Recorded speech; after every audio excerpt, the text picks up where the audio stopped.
Please stand for the presentation of the colors and the Pledge of Allegiance. Today's presentation of the colors is by Oceanside High School Marine Corps Junior ROTC.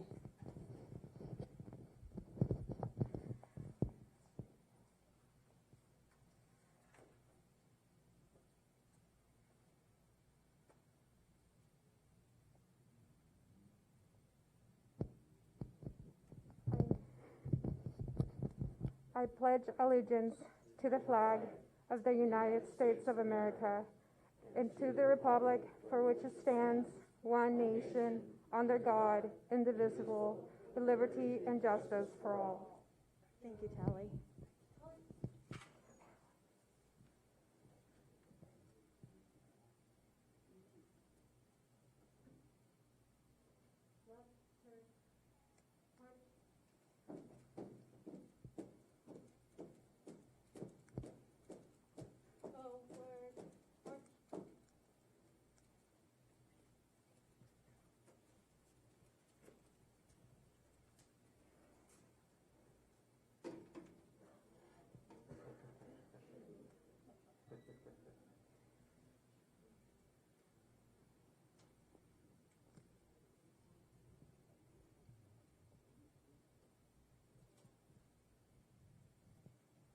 You can all be seated now, thank you.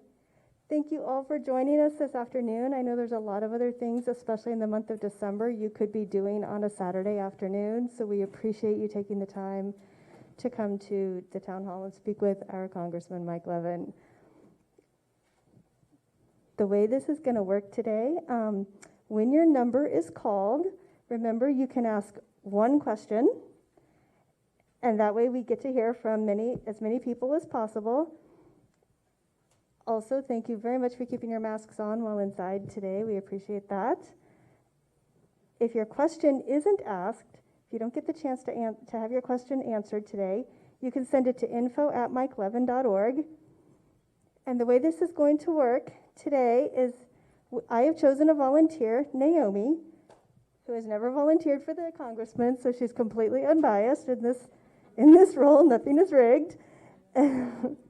Rachel will be holding the mic. You can stand up or raise your hand, Rachel. Naomi is going to hand Rachel the ticket, and Rachel will be calling the number.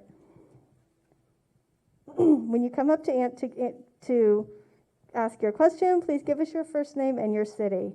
You'll get one question and 30 seconds to ask your question, and Mike gets 3 minutes to answer. He does a pretty good job, but we give him leniency if he needs to go over. After you've asked your question, please take your seat, and Mike will answer his question. Also, Rachel will be holding the mic. You're going to want to hold it, and she's not going to let you. You can touch it, but you're not going to get to hold it. So if you try this, she's going to grab onto it and not let you take it.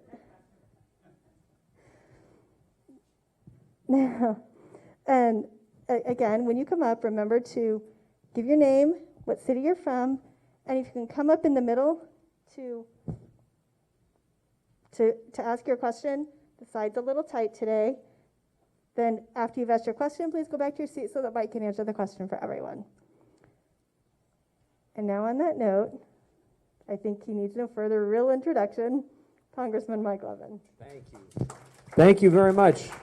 Let's please give a round of applause to Misty and everybody who helped, all the volunteers, all of our staff. This wouldn't be possible without them. I'm very grateful to them. And thanks to Oceanside High School, Marine Corps Junior ROTC Color Guard as well. I am really grateful to everybody at the Vance today. Congratulations to our friends, the Navy midshipmen. And I'm sorry to our Army fans here. But it was a great game. It was a close game, but congrats to Navy. I want to thank our staff as well. They do an amazing job. Our campaign team is here, and also my good friend General Paul Levin is here. Really appreciate him. I'm looking forward to answering all of your questions. That's why we do these town halls once a month. We did, I think, about 15 or 20 of them prior to COVID, and then we did, I think, about 60 of them virtually. And then a couple, 2-3 months ago, we're back doing them in person again. So I'm really grateful that you're here on a Saturday, particularly on a beautiful Saturday like today with the sun shining. And I want to get to all the questions, but first I want to just talk a little bit about where I think we are and what we've done, because I think it's important we do that now with the last town hall of the year. It's a good time to sort of summarize the year 2021. And look, I know it's been a rough year for so many in our community. We're still overcoming the biggest public health crisis and the biggest economic crisis of our lifetimes.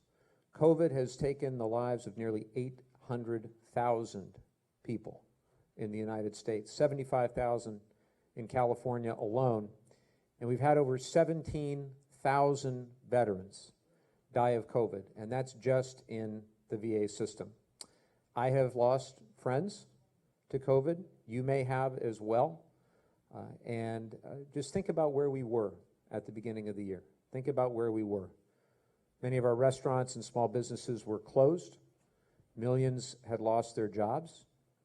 Our schools were certainly closed. My wife and I can attest to that. We have a 9- and 7-year-old at home, and they spent all of their 3rd and 1st grade in our local public elementary school staring at a computer screen. It's no way to learn.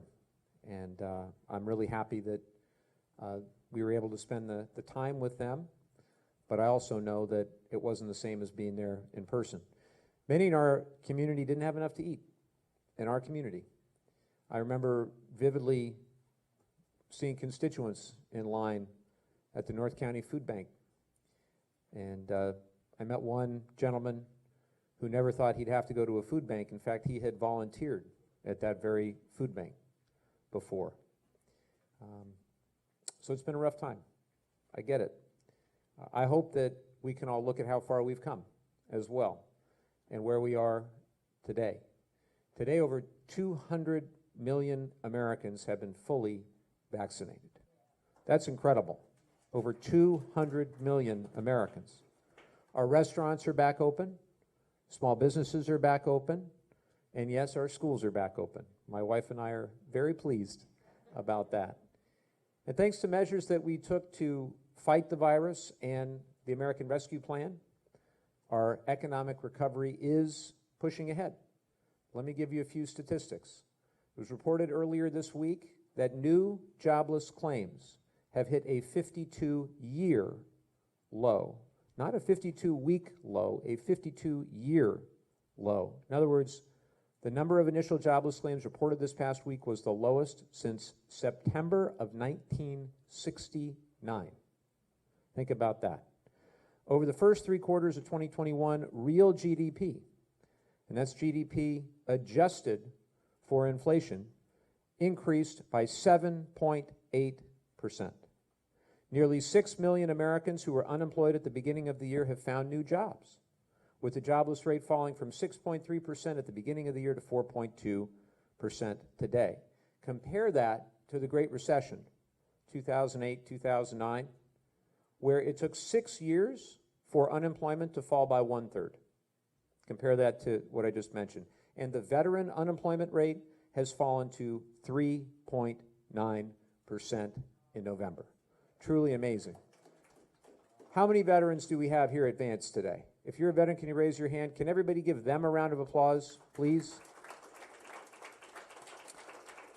I was watching the Army-Navy game. The first half we watched at the Legion Post in Encinitas. The second half, or at least the fourth quarter, we watched here.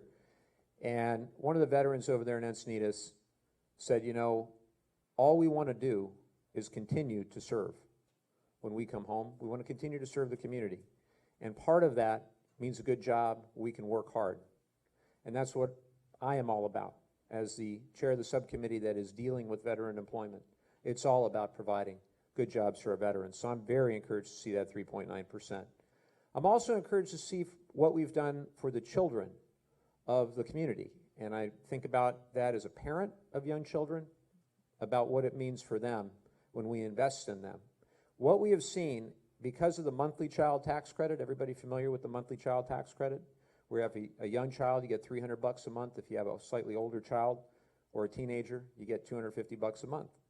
That's how it's been since the American Rescue Plan. In this district, what that has done is nearly cut child poverty in half. In half. Truly remarkable. Over 10,000 children just in our district have been lifted out of poverty this year. That's amazing. And I think we can be proud of that. So I'm really pleased to see the progress that we've made. But let me be perfectly clear. I'm as concerned about rising prices as anybody in this room. Food, gasoline in particular. But I do see reasons for encouragement. Oil prices have fallen by more than 20% over the last 3 weeks, and I'm going to do all I can to continue to push the administration and anybody else to try to address supply chain bottlenecks and labor shortages. Jerome Powell, Federal Reserve Chair, he just said this past week that he expects broad price increases, his words, to ease substantially over the next 6 months, and the financial markets agree with him. If they're right, the conditions for a very strong recovery in 2022 are in place. Employment and wages will continue to increase. And I'm particularly excited about the local jobs we're going to create by virtue of the bipartisan infrastructure law, I love saying law, that was signed by the president a few weeks ago. I was honored to get to go to that ceremony. It's the biggest investment in many decades in California's infrastructure, our roads, our bridges, our ports, our airports, our water systems, and lots more. And specifically for our state, just a few numbers for you. This is just for our state of California. The bipartisan infrastructure law will provide $29.5 billion with a B for our roads and bridges, $9.45 billion for public transportation, $384 million for electric vehicle charging, $100 million for broadband, $84 million to protect wildfires, $40 million to protect against cyber attacks, $3.5 billion for water infrastructure, including $1 billion for water recycling and $250 million for desalination that I specifically fought for, and $1.5 billion to improve our airports. Most importantly to me, these are resources I fought for to fund projects here in Oceanside, here in our district. And I've been traveling to each of our cities. You can go on our social media and see I've been meeting with our local elected officials, Republicans and Democrats alike. We've been looking at our roads, particularly the ones with some potholes in them. We've been looking at our bridges, one in Oceanside that was built in 1924. They can't even drive cars on it anymore because it's in disrepair. Looking at the area in Oceanside where we want to finally connect the bridge that will take people all the way from San Diego by bike all the way to Oceanside. We're finally going to get that done. So we're going to put people to work doing it as well. We're talking about high-skilled, high-wage jobs that don't necessarily require a college degree. And I'm going to make sure, personally, that every veteran in our community who wants one of these infrastructure jobs can get one. That's my commitment. It's also important for another reason, the bipartisan infrastructure law. I think it is proof positive, and it's very important in this day and age when everything is so hyper-partisan. That law is proof positive that we can work together, that Republicans and Democrats can come together and do good things for the American people. And I think you know, passing the bipartisan infrastructure law was not easy, right? You saw the stories about that? Not easy, but it was worth it. It was worth it. And democracy is rarely easy. Democracy is tough. One of my favorite quotes is from Winston Churchill. He said, "Democracy is the worst form of government, except for all the others." I think he was right. So I've been honored to work in a bipartisan way in Congress, whether it's to fund our local priorities, get the nuclear waste off our coast at San Onofre, and finally, since we're here at the Vance today, for our veterans. You should know that this is personal for me. Some of you know my grandpa was a World War II veteran. He was a tail gunner as part of the 867th Bomb Squadron. And I was very blessed to develop a close relationship with him. And he taught me a lot about serving a cause greater than your own self-interest. And for all the difficulty that we see in Washington, for me, when I wake up, it's an incredible blessing every day to serve a cause greater than my own self-interest. And I'll never forget that. And he's looking over my shoulder every day. He's reminding me, you keep fighting for our veterans. You keep fighting for our military families. He's looking over my shoulder right now. He'd be happy we're here in advance with all of you. So with that, I'm here to take your questions more than anything else and to listen to you, and that'll help inform me when I go back to D.C. But I want to thank you all for having me very much. Thanks so much.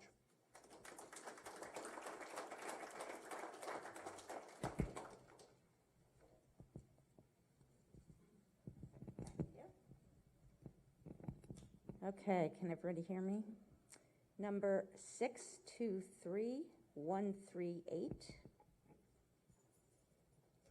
Number 623145. And number 623137. And everybody can just come up. Come on down. And by the way, thanks to everybody watching on Facebook Live and Twitter or wherever else Jeremy and the team are streaming this. Appreciate you guys. Okay, so you can stand right behind.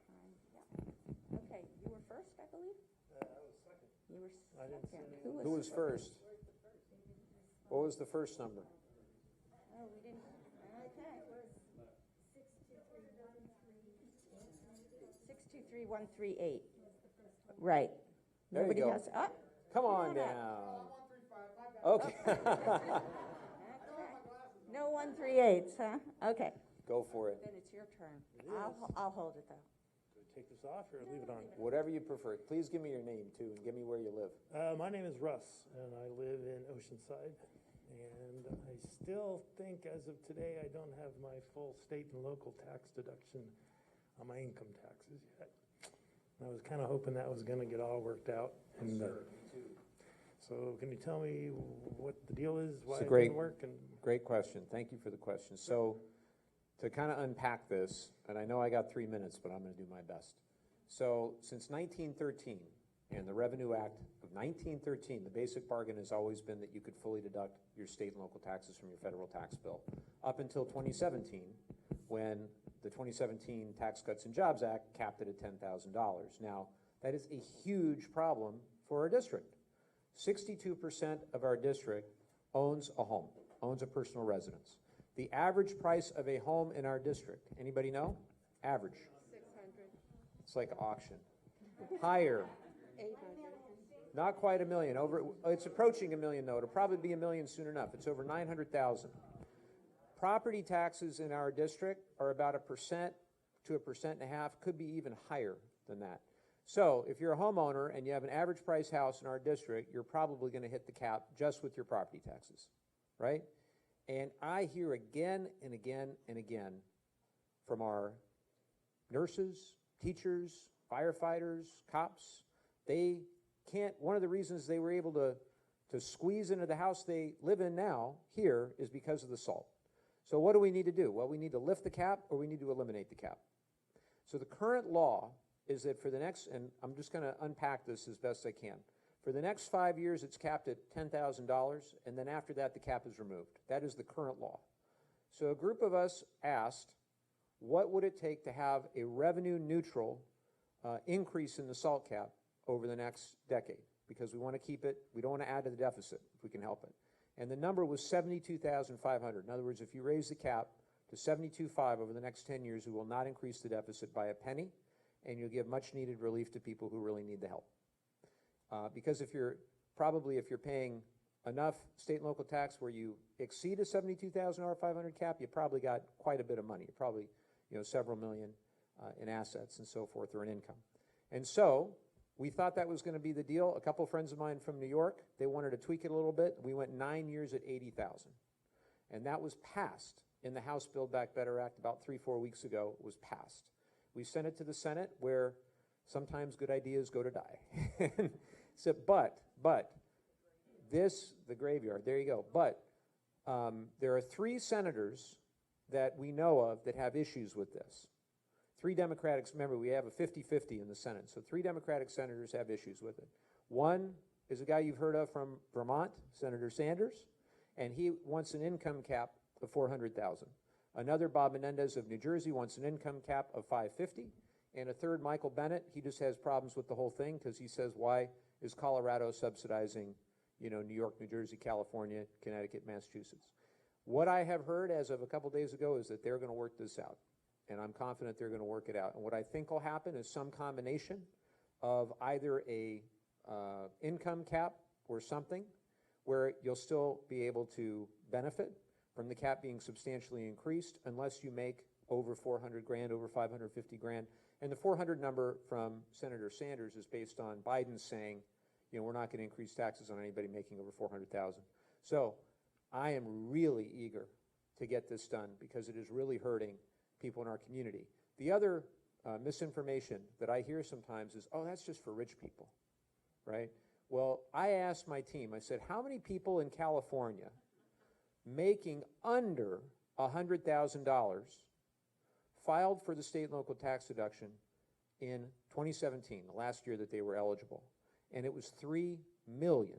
3 million. In our district, it was 86,000 making under 100 grand. If you make under 100 grand, I don't think you're rich in our district. And the average deduction in 2017 here in our district was 24,900. So that's where we're at. I think we're going to get it done, just like you.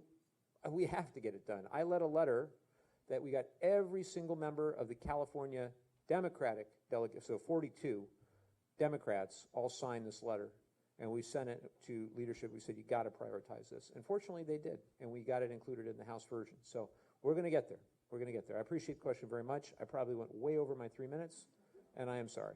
Thank you. Okay, number 141. I'm just reading the last 3 digits because the others are all the same. So come on down. All right. Okay, your turn. Hi, How are my you? name is Ginny. I live in Oceanside. Great. My husband and I moved here at the end of July from Arizona, Oh, whereabouts? Chandler. In Chandler. I think it's a good move. What do you think? We Chandler used to to live Oceanside? here. I think it's a great decision. Yeah. Welcome back. Thank you. So, since January, I have to say, and even before that, I have never been more frightened about our democracy. So my question is, are the Dems truly, truly united when they go out and campaign against these fascist Republicans? Well, I hope we're all united around democracy, right? And I hope that we understand that in the United States of America, when you go to the polls, first of all, your vote needs to count. And second of all, if you're eligible to vote, we ought to make it easier for you to do so, not harder, right? Those are very basic principles of a democracy. Also, a free and fair press, open elections, fair elections, all of that, I worry that it's fragile, right? Our democracy is only as strong as we will commit to make it.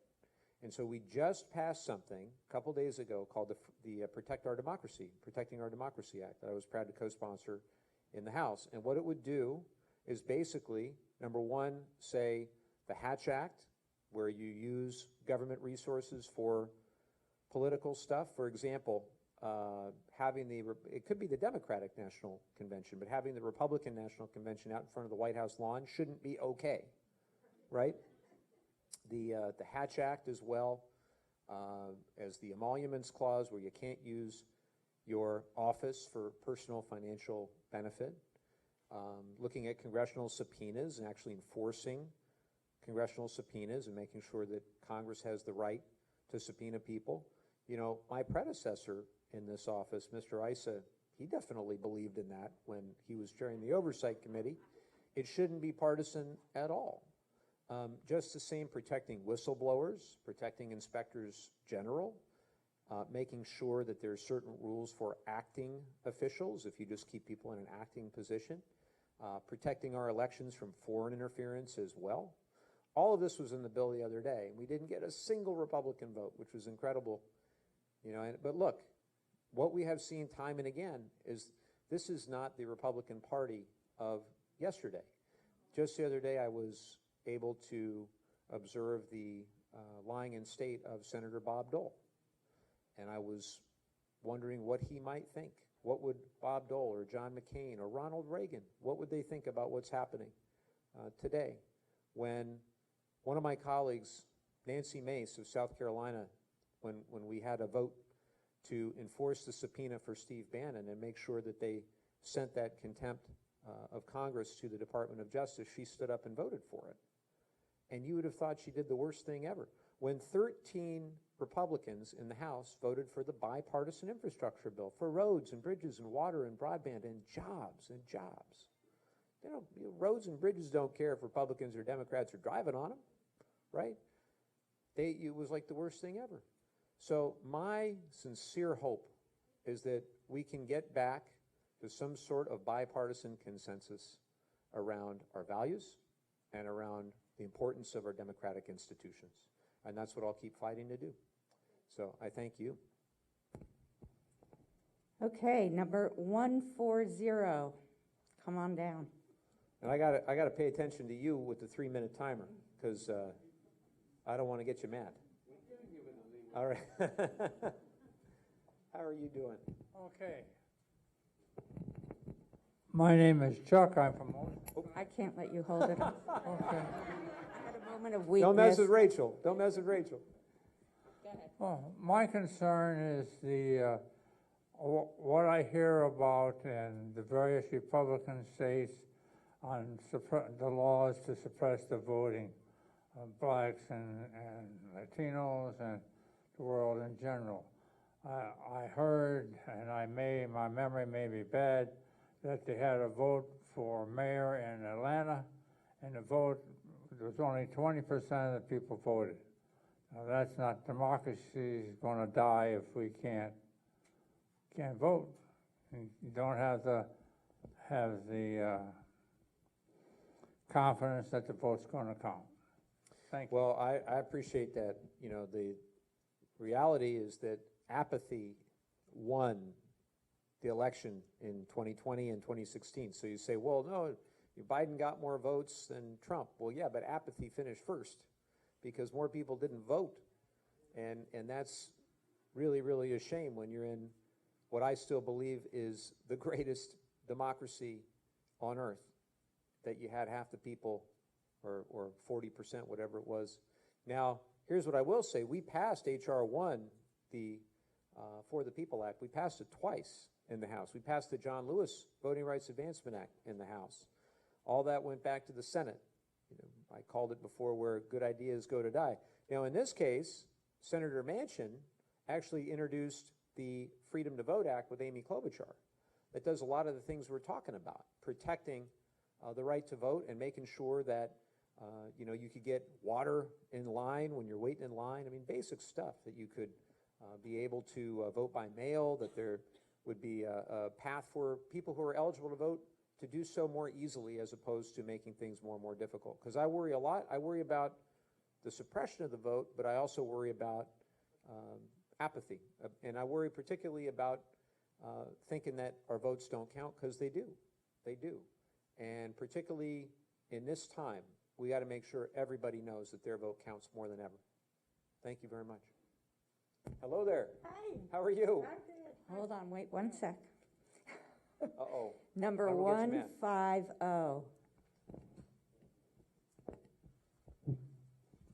Come on down.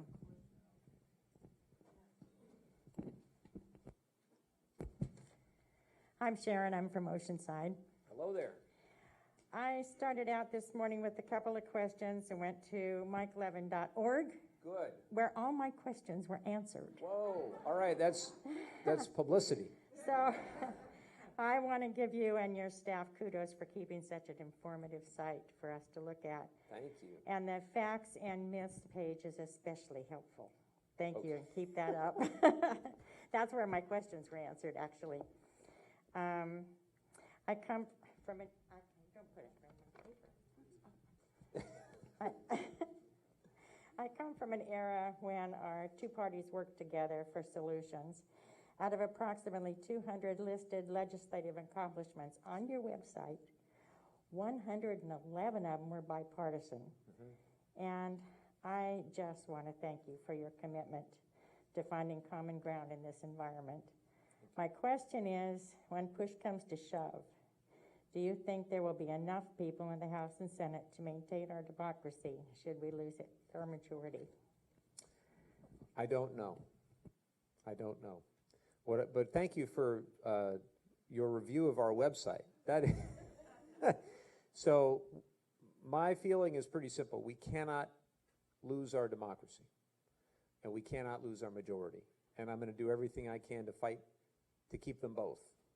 I think we've got a very difficult time in our history right now. We're at an inflection point.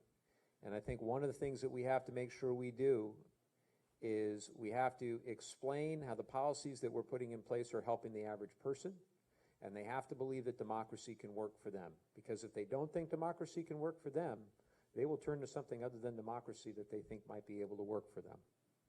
And so whether it's the bipartisan infrastructure law, putting people to work, whether it's the Build Back Better Act and what it has in it with regard to child care, health care, climate investments, I have, hopefully the opportunity in the next year, along with my colleagues running for re-election, to explain those policies in a simple way. And it's all about simplicity and repetition. Simplicity and repetition. So that's what we're going to do. And my hope is it'll win the day. I think it will here. I hope it does across the country. Thanks. Yes, sir. Thank you. Number 146. Hi, my name is Glenn from Oceanside. Hi, Glenn. I guess you're in favor of the Build Back Better bill. Yesterday, the CBO said that it will cost an additional $3 trillion, a total of $5 trillion. They scored it yesterday. Why does this bill also have hiring 87,000 new IRS agents to spy on us? Well, that's not what it's going to do. So let me take a step back. What I supported in the House was a bill that cost about $1.75 trillion and was fully paid for. Fully paid for. No, 10 years. And what the CBO did is they looked at the second decade, and my belief is that we should not move forward on anything unless it's fully paid for. And so you make assumptions, as Senator Graham, who actually put that out, that we're not going to be raising revenues in the second, that you keep all the programs in the Build Back Better in the second decade or in the years past. Some of them expire 3, 4, 5 years out. Now, I'd like to keep all those programs, but I'd like to pay for them. And the basic idea, the way we were going to pay for this initially, that I thought was a good idea then and think is a good idea now, is to have a minimum corporate tax, which we're doing, of 15%. You got companies, who here is an Amazon Prime member? All of you. You all paid, that's amazing, by the way, that's incredible. No wonder he's the richest man on earth. That's amazing. You all paid more for your Amazon Prime of about $100, $119, whatever it is, than Amazon paid in corporate tax last year. That's not right. You got 50 of the biggest corporations paying nothing. And so we said minimum corporate rate of 15%. Now, I would like to see a corporate rate, and Manchin even agreed to a corporate rate of 25. That would help raise that extra revenue for the second decade that we talked about. Secondly, well, we can have a debate about that. I think you can still have global competitiveness at 25. We had it at 35 before. Then it went down to 21. We're talking about 25. I think it's still globally competitive. I know it is. So second, top marginal income rate, go from 39.6 down to 37. When it was 39.6 under President Obama, before that, it was even higher. Went down to 37. I would bring that top marginal rate, if you're making over $500,000, back up to 39.6. That would help pay for that. What about the 87,000 new IRS agents? All we said was that if you're a tax cheat, you ought to get caught. And that the people out there who are cheating the IRS out of billions and billions of dollars each year, the IRS needs enforcement. They need the opportunity to enforce the laws. That's it. That's a lot of people to hire. Well, it's also a lot of tax cheats that need caught. And what different estimates have shown, the CBO's estimate said $200 billion. Other estimates have been $400 billion. I've seen up to $1 trillion on what that might raise. But it's not like we're going to hire Big Brother to go through your bank records, as much as we're going to have people at the IRS actually be able to do the job. And if you're getting if you're cheating, you ought to get caught. That's it. I don't support that. I don't support that. What I support is pay for it and invest. Now, let me go over for a little. Why do I support the bill? What's actually in the bill, right? What are the investments that I think are important? Well, I think investments in children are important. We know one of the reasons that a lot of people haven't gone back to work is the child care costs are way out of control. So we have 2 kids, 7 and 9, and we had them in preschool. And preschool can run $10,000-$20,000 a year per kid. What this bill says is that if you make 2.5 times the median income or less, so here it's about $250,000 a year. If you make less than that, then 7% is the maximum out of pocket. 7% of your income is the maximum you can pay for child care, for quality child care. We know that when we invest in universal pre-kindergarten for 3 and 4-year-olds, the huge long-term economic benefit that provides to those children when they get older, their educational attainment, their rates of incarceration go way down. Their long-term economic productivity goes way up. So in the short term, it's good. In the long term, it's good. When children are learning, their parents are earning when they're at their child care centers. So that's one thing that I think is very important. Second, health care. Now, I would like to see Medicare cover dental, vision, and hearing, right? The bill covers hearing. That's good. I'm sort of disappointed because we learned the other day that in West Virginia, 26% of people over 65 years old have no original teeth. We ought to tell their senator that we want people to be able to have dental coverage in West Virginia. And he's one of the people holding that up, and vision as well. Just the same, I want to see true prescription drug reform. People are paying, the House Oversight Committee just came out with a great report about how people in this country are paying way too much for prescription drugs. We know that the Build Back Better includes insulin, where you will not pay out of pocket any more than $35 a month for insulin. That's a pretty big deal, going to help millions of diabetics throughout the United States. But we ought to go further than that. But what's in there, I agree with. And then on climate, I think making that investment, $555 billion investment, to reduce the price that you will pay for energy. The estimate is about $500 that you won't have to pay for energy because you're going to be able to put solar on your roof or get a cleaner car. All that will be cheaper and more readily available because of the investments we're making. Now, I want that innovation to come from here. In other words, the companies that are producing the products and the services for the clean tech revolution that we're all going to be experiencing as we reduce our emissions from how we move goods, how we move people, how we build buildings, how we generate electricity, how we grow food. There's going to be a whole new generation of companies that are going to be created as a result of that. And I want that innovation here. I want it here in North County. I want it here throughout our region. I don't want for us to be using products and services and technologies that are from China or India or anywhere else. But we've got to get smart. This is about being globally competitive, with China, globally competitive with India, globally competitive with Europe. I want to lead the future. It's like Wayne Gretzky said, the hockey player, skate to where the puck is going to be, not to where the puck is today. That's why I think that's an important investment. We could go on, but I want to get to your question. Thank you. And thank you for your question. Number 139. Hi, my name is Shantae, and I'm from Oceanside. I'm a social worker, and one of the main issues that my patients are having is housing.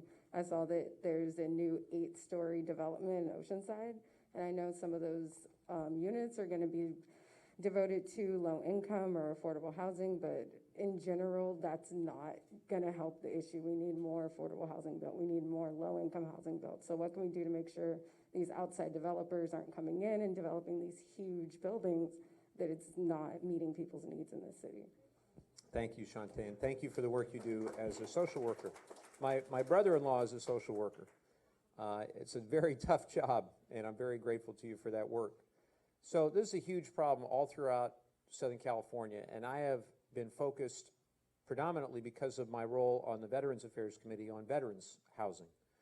We know that we have a severe shortage of affordable housing, as you said, but I've been focused on what we can do to build more housing for veterans. And what I've found is that it's challenging. Even in a community as supportive of veterans as this, you run into NIMBYism when you want to build a dedicated veterans housing project. And that's super frustrating, super frustrating. But what we've done in the Build Back Better Act is include tens of billions of dollars for affordable housing, both to rehabilitate the existing stock of affordable housing and to build new affordable housing and to provide more VASH vouchers for veterans and Section 8 vouchers and things like that. Now, one of the big things we did in a piece of legislation that I helped with, we expanded the availability of the HUD-VASH vouchers, and you know about this, to OTH discharges. Now, you hear OTH discharge other than honorable discharge, you think, wow, why? Oh, sure. Other than honorable, OTH, okay. You got it, all right. In the world of the VA, there are so many acronyms, it's unbelievable. But it used to, what's that? Who said? Veterans Affairs, thank you. Oh, man, busted. You got me. All right, so you are other than honorably discharged if you are addicted to a substance other than alcohol. We know how horrible and pervasive prescription drugs leading to opioid addiction and so forth, or if you're addicted to another substance, and if you desperately need mental health treatment, and if you have post-traumatic stress or traumatic brain injury, you're the one that we want to help. But you haven't qualified for HUD-VASH, so it's a specific VA, it's a specific veteran voucher for housing for veterans in need. And we made sure that they qualified for the first time ever. And so we're really excited about that, working with organizations like here to try to help veterans one by one by one. By the way, if anybody here ever, if they're in need as a veteran or if they have veterans in their family or their friends or their community, we would love to help you. We have people on staff we have a veteran in our Oceanside office who does nothing but help veterans all day. So please let us know. Thank you. I think I forgot the housing. $100 billion in Build Back Better. We need to do a whole lot of it. And we need to also respect the residential character of our communities as well. I think we can do both. We've got to work with local government to get it done, and we'll help provide the federal funding. Hi. Number 149. Come on down. I'm Donna Rensack, and I live in Carlsbad. Thank you, Donna. And yesterday I received a text message from a group asking me to contact your office and ask you this question. They wanted me to phone your office yesterday. Oh, wow. And I responded back with a text message that said, you know, I really don't have to phone because I'm going to be meeting with him tomorrow, and I would ask him this question. So the question is, are you planning on supporting H.R. 794, the National Climate Emergency Act? I think I already did. You did? I think in the last Congress we did, yeah. Okay. I mean, at this point, if you live in an area like ours and you see the year-round wildfires and the droughts and the crazy weather events that are happening, if you don't think that's an emergency, at some point, you know, we have to face the facts and we have to come up with solutions that are commensurate with what the science demands. We've got some of the best climate scientists in the world right down the street at the Scripps Institution of Oceanography in UC San Diego. You ask them, and I have, is this an emergency? And they will say absolutely, bolded, underlined it, yes. Yes, it is. So you bet. Thank you. Number 144. Good afternoon. My name is Darrell. I live here in Oceanside with my wife, Naomi. We've been here since the mid-90s. And the question that I have is, I'm a retired veteran, 100% disabled, and I have VGLI, which was converted over from SGLI. Watch out. She's not going to like these acronyms. No, yeah. Go ahead. What happens is, over time, I have medical conditions which I am uninsurable. I can't go out on the market and buy insurance. So my concern is getting priced out because it's term insurance, basically. Yeah. And so what it does is it doubles every 5 years or so. And sometime in the mid-60s, for me, age-wise, you're getting up to like $1,000 a month. I mean, it's a crazy number, but I'm assuming that probably there's a small number of us in this bucket, if you will. It's probably a bean counter issue, is what I think. But I'm just curious if you all have ever looked at this. I would love to work with you on this. okay. So we can exchange information. I have a bipartisan bill that increases the. I wrote down the, I'll send it. I wanted to spell it out before I got here because I didn't want to take too long to ask that question. So I'm working with my Republican colleagues on a bill to increase the limit from 400,000 to 500,000 Okay. that you can qualify for. Yeah. But in terms of the premiums, that's a great point. Yeah. That's the problem with term life insurance generally. If you go get it when you're Yeah, closer it's to 60 versus term, 40. universal, and whole life. And the big thing is term is the most expensive one on the back end of it. On the front end, whole life is consistent, and then universal mixed the two. Okay, for what I people. would love to do, let's follow up. Yeah. And I'd love to have my staff work with you, and if there's a legislative fix, because obviously we don't want to, be seeing these prohibitive, expensive costs for these policies. Yeah, okay, thank you. You bet. Appreciate it. Thank you.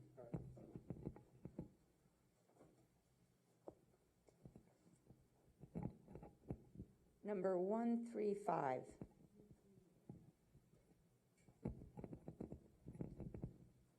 Hi there. Hi. How are you? I'm good, and my name is Barbara Gates. I'm here with my husband, Jim Gates, and we moved to Paradise, Oceanside, about 14 years ago. There Yeah. you go. I like that. We really feel that way. And our kids went to Oceanside High School and had a great experience. We're in the midst of a homeless humanitarian crisis. And I can't leave my house without seeing squalor over at the lagoon. It's bad for the environment. That's one of the reasons I voted for you, is because you're a big environmentalist, and so am I. It makes me sad. It makes me kind of disgusted that we can't seem to take care of the problem. But what breaks my heart above and beyond is that my own son has serious mental illness and lives out there, or has lived out there. When he's not arrested and in jail, incarcerated, criminalized for having serious mental illness. He graduated the scholar athlete from Oceanside High School. He was the president of the environmental club at Oceanside High School. He went on to Humboldt. He was going to get a degree in resource environmental engineering. He was incredibly promising, and he became afflicted with this illness. Thank you for co-sponsoring the Improvement to Behavioral Health Act most recently.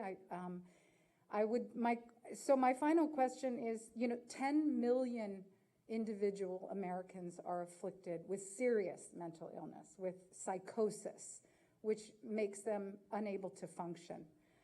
My son was incarcerated. He's now in a program, but he's on a waiting list to get psychiatric help. So even when he has volunteered for it, he can't seem to get the help. So what can you do, what will you do to solve this humanitarian crisis?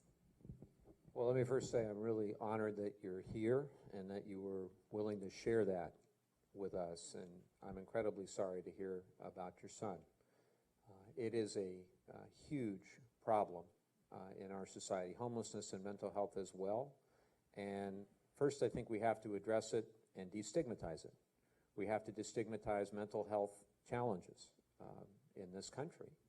And I don't know of any, silver bullet to do it all at once, other than to go community by community, person by person, and try to put a human face on the challenge. Now here, what we've tried to do is work with the city in a productive way when they've come to us with requests. So being a federal legislator, trying to get federal funding for local priorities, and we did that with our the new homeless shelter that they're going to be building. Every community is different, though, and the needs, what leads, obviously it's a complicated matter, what leads someone to be homeless. But each city in our district, there are 10 cities in the city of San Diego as well.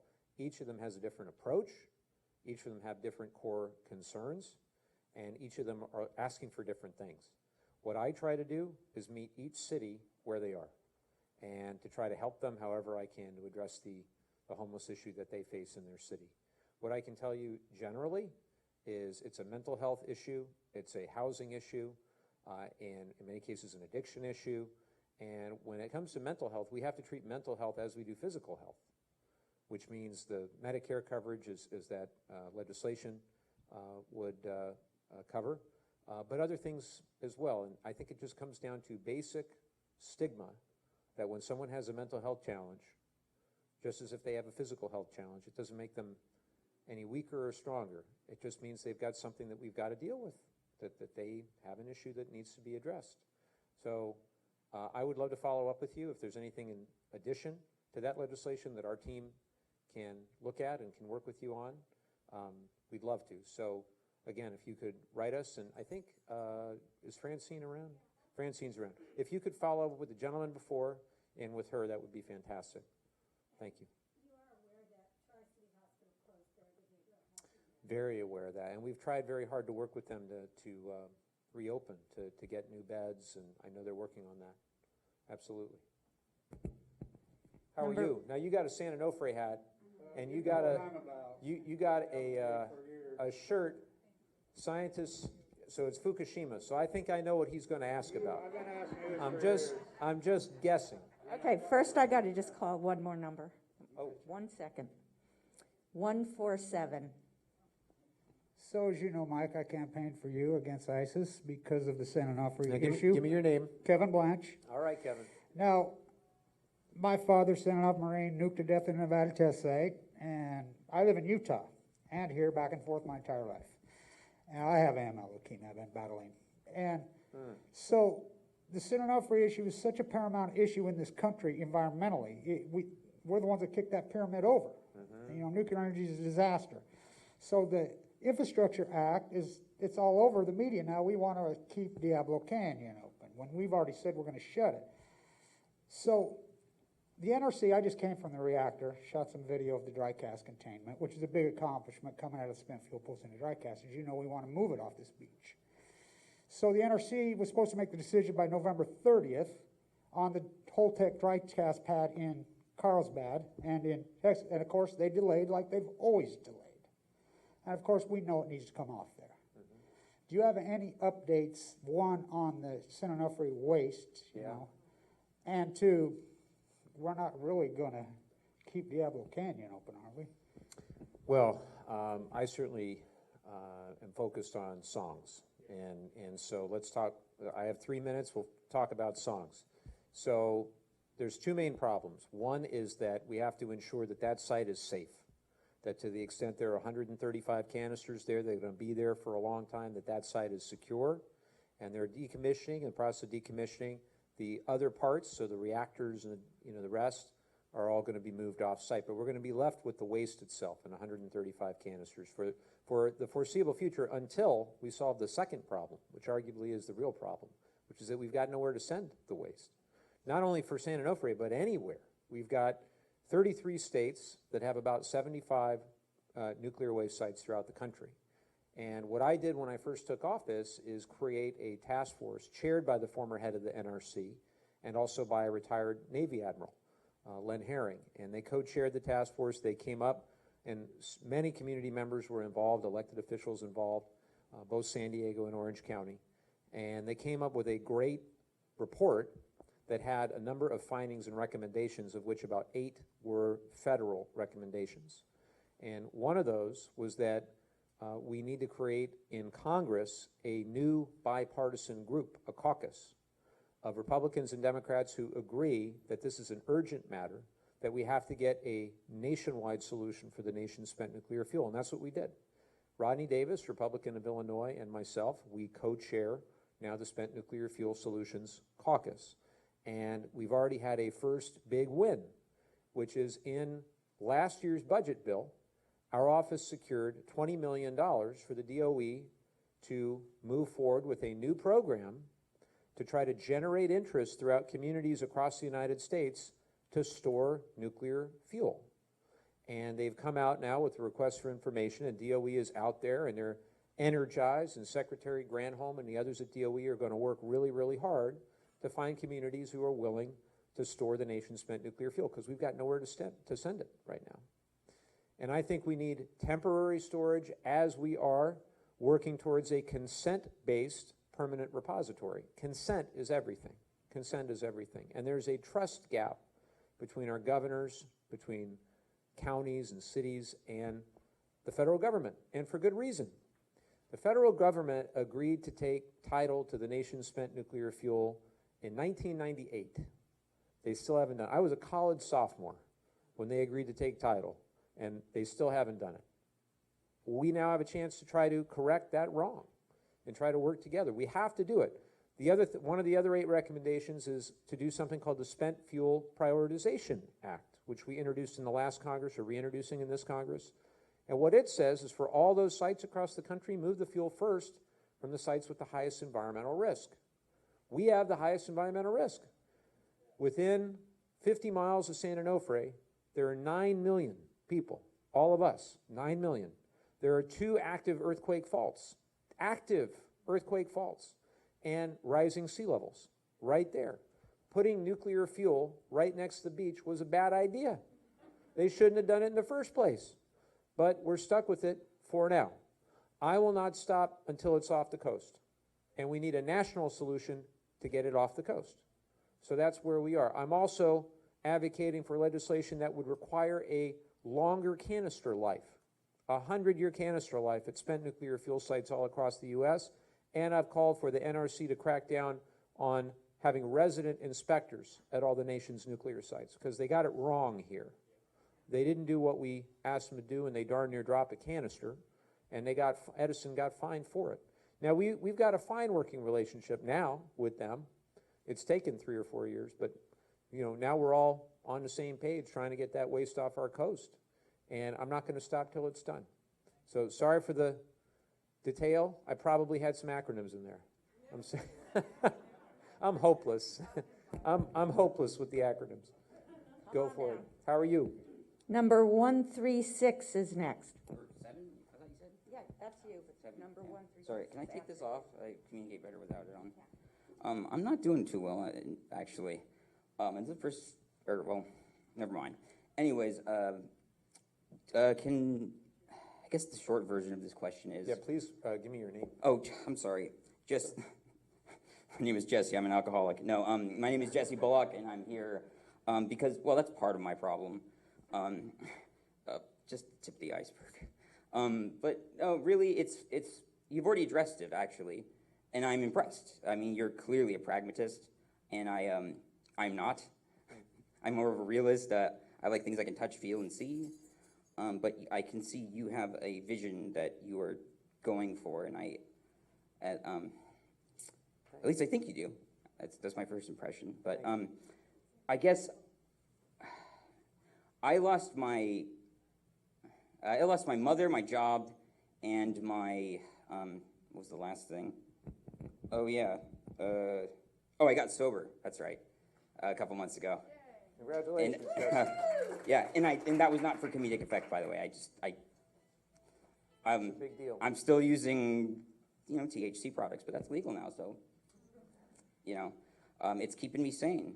But I guess the thing I recently did a career suicide, essentially, and decided to chase a passion rather than what's practical, by, openly admitting, who and what I am. So I used to work in public transit with people with disabilities, and I, after the last couple months, I was like, you know what, forget this. I'm passionate about it, I care about the community, but I can't work a job like that anymore. Like, I'm afraid I'll have a panic attack if I see anything with more than 4 zeros, and I just got a condo to live in that so that's kind of scary. But I guess, what do you do with people like me who are just coming out of the pandemic completely half insane, completely, sick, broke, with a million problems? They're like, how do I enter this workforce again? Yeah. How do I enter the world again? Like, I've been living in a cave, essentially. So that's my question. First of all, I'm happy you're here. That's a big deal that you're here today. Look, Jesse, I don't have an easy answer other than to say you're here with us, and that's a first step. And it took courage for you to be here. This has been a tough time, a time unlike we've ever had. And it's changed us in all sorts of ways that we don't even understand yet. But I would like to think that we can all come together and care about one another and be decent to one another and try to be good people. I worry a lot when I see that, when the pandemic ended, or is in the process of ending, that people are getting back out to restaurants and bars and so forth, and they're like yelling and screaming at servers and all that. I don't know where that's coming from. I really hope, and I mean this sincerely, that collectively we can turn the temperature down in this country, and that political party and who knows what else, your ideology or who you voted for, at the end of the day, we're all Americans. We're all human beings. Let's all collectively just treat each other with decency and empathy and as human beings. Is that hard? I don't know, man. So you're here, you're among humans. Some supported me, some didn't. I really don't care. I serve the people. I am reminded every election when I see the numbers come back. Like last election, we had about 205,000 people vote for me, about 190,000, 188, 185, whatever it was, vote against me. But then there were like 400 didn't vote at all. 400,000 people didn't vote at all. I represent them.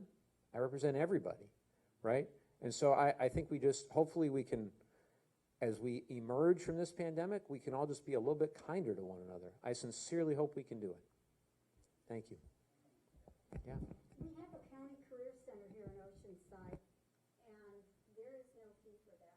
Great. So it's, they just moved, and I don't have the new address, but if you dial 211, the county 211. information number, they should be able to give you the address. County Career Center if you dial 211. Good stuff. Yeah, just ask them for the address. Thank you. Did we have a 136? Perfect. So the last question, tonight we got through all the questions. Whoa. 148. 148. Who got it? Thank you, thank you. Please work for the hearing aid part, because half of us haven't been able to understand people that keep their masks on. Oh. We're going to get the hearing aids covered, I promise. I have two questions. One is heavy duty, and the other one is fun. So let's end with a fun one. Please give me your name. Oh, my name is Joyce. Joyce. I live in Oceana, which is a 55-plus community here in Oceanside. Terrific. It's old. We have two problems in our buildings and our people, and that's our pipes. Yeah.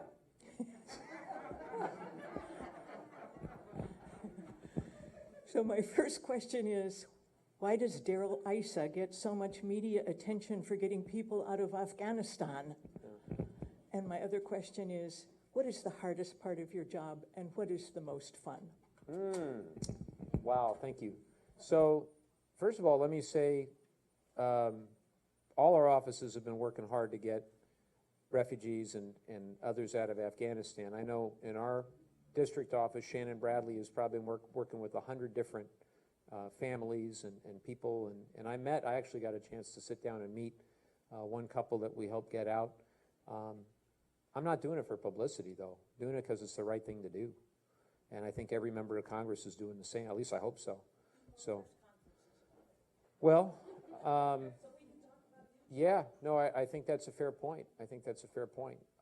But I mean it sincerely when I think about, refugees from Afghanistan who served beside us and fought incredibly hard for their country. It's the least that we can do to treat them with decency and dignity.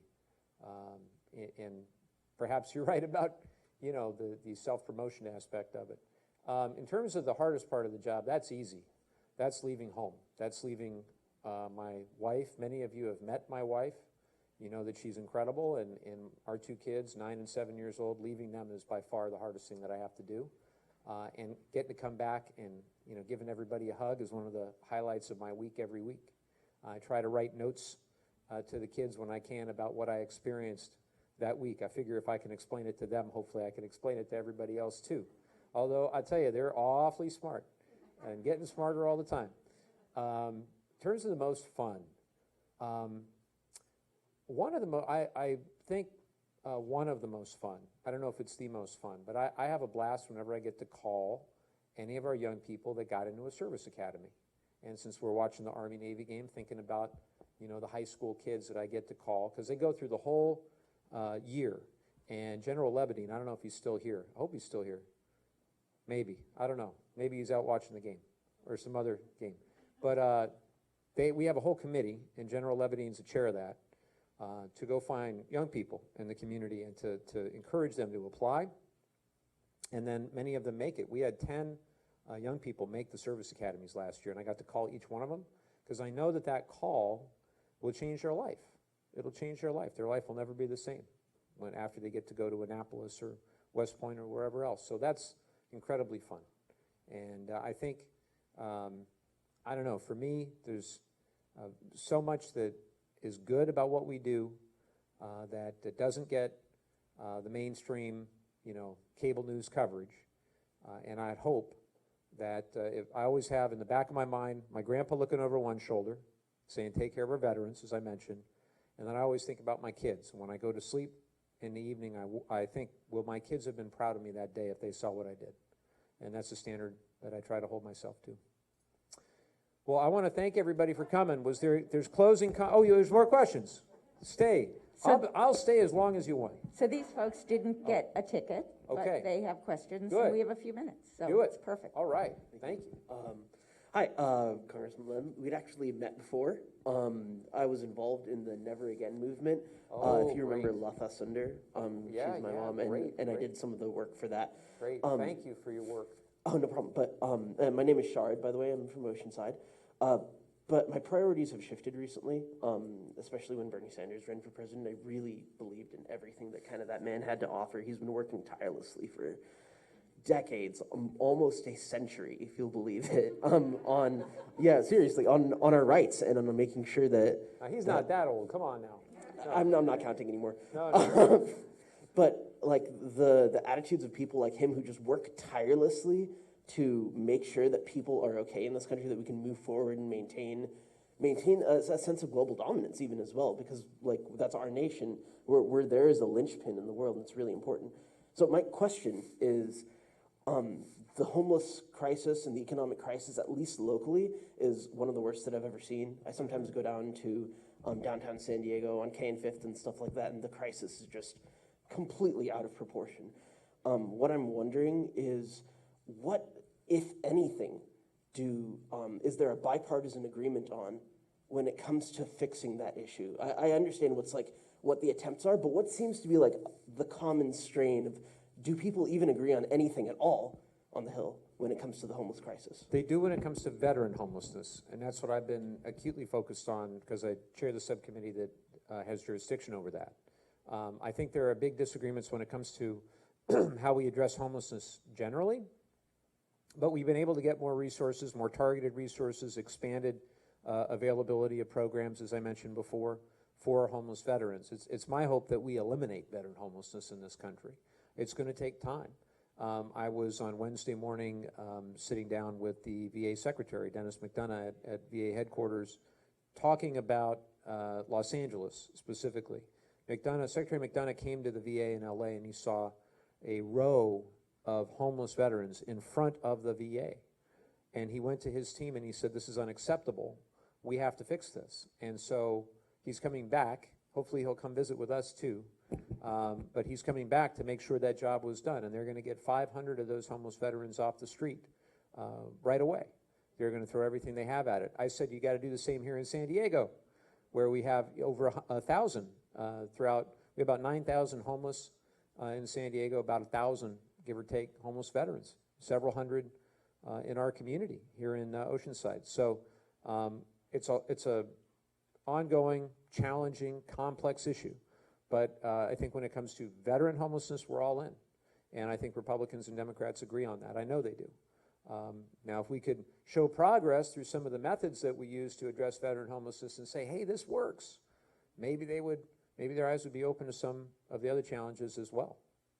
So I appreciate the question very much. All right. Okay, Congressman, this one is going to be your last question. Okay, all right. And before the last question, just a few things I have to ask, because I'm sure as soon as that's over and as soon as he makes his closing remarks, you'll be running out the door to go do whatever it is you're doing the rest of your Saturday.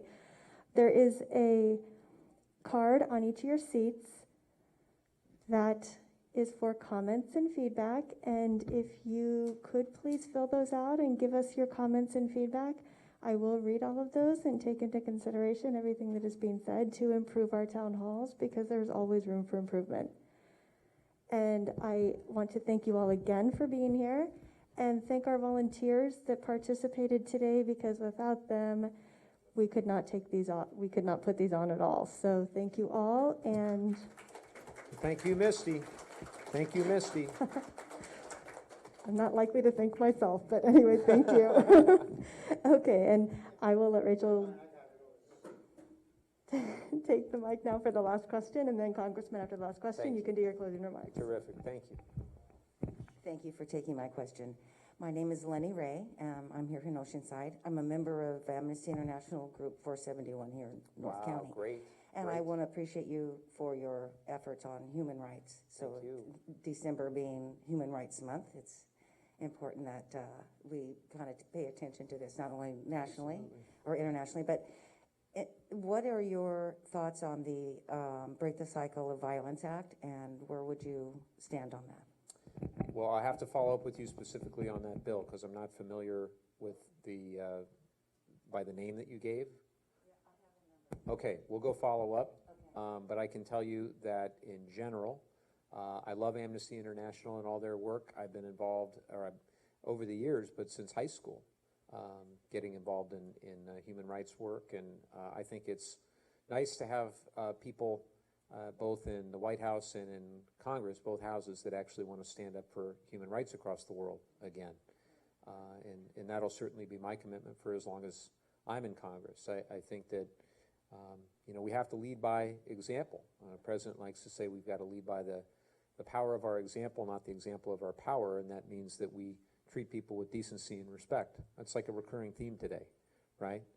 Regardless, when I think about growing up in California, and I'll close with this, I had a very interesting upbringing in that I had a Jewish dad, so happy Hanukkah, little after Hanukkah, and a mom who's Catholic, whose parents were Mexican immigrants.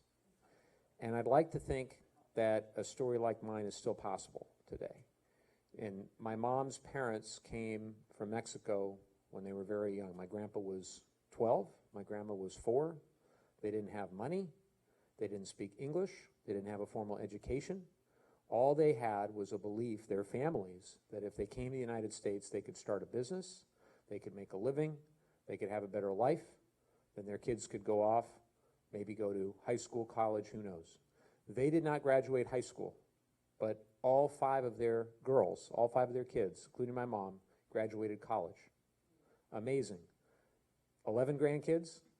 I'm their youngest in Congress. I'd like to think that could still happen today. But part of the reason it happened back then is when they got here, they were treated with dignity and respect. And they worked their tail off. They worked their tail off, but they were also able to find a welcoming society. And just the same, think of my grandpa all the time, World War II veteran. And I think of how far we've come as a society. So his last name, Levin, he couldn't use that. Think of this, he fought for his country in World War II. He came back from the war, couldn't use his last name in business. He had a carpet and drapery and upholstery shop, called it Levin Interiors. Couldn't call it Levin Interiors in Southern California after the war. Had to change the name to Dean Interiors after James Dean. My grandpa looked nothing like James Dean. Maybe Errol Flynn, but not James Dean. But think about how far we've come, and I just worry we can't ever lose our way, because when I think of our country and I think about our community here in Southern California particularly, when we think of what makes us unique and strong, it's that we don't just tolerate one another for where they came from or what country or what religion or our identity or whatever it is. We appreciate one another. We appreciate one another. We can never forget about that. So I'll leave it there. I hope everybody has a very happy holiday. We'll see you in the new year. Thanks, everybody.